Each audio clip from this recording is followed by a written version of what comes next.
If you were adopted before 1976, in other words, you're over 50, you must watch this. I would like to welcome to the GreenLotus Lounge, Denny Frances. And I met Denny at the National Spiritualist Union Church. The reason that I've invited you along today is because as we've sort of got to know each other, we've had a lot of very interesting conversations. One of the things at the service that you mentioned was that you were adopted, and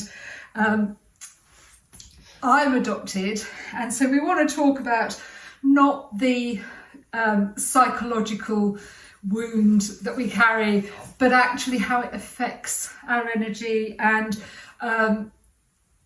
you know, often people who are adopted go into healing, where we're compared to Chiron, the wounded healer, and so on and so forth in mythology, but there's obviously a lot more to it than that. I have said before that I came to spiritualism because my brother died, and I saw him for 7 years, and he was my older brother, and he still protected me very much for 7 years after he died.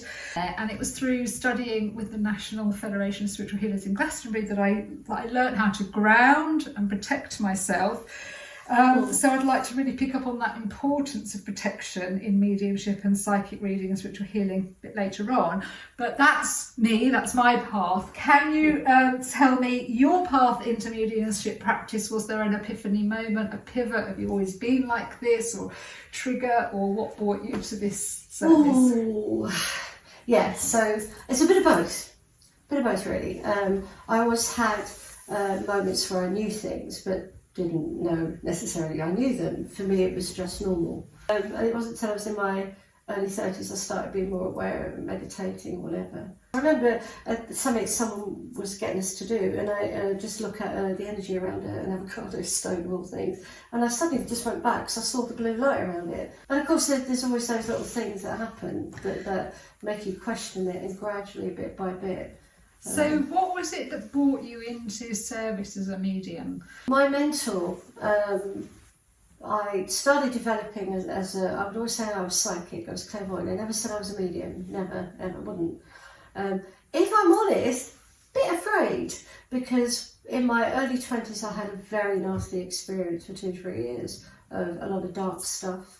And that's kind of followed me through the years, where, you know, I've had to deal with things, not for me personally, but for others. But then very, very dark stuff that happened. So I was a bit scared of spirit, really, in a way, although I believed that they were there. So gradually the readings started turning into mediumship, and my mentor just literally put me on the platform with him once. Said, "Come on, you're coming with me." "No, you're coming with me."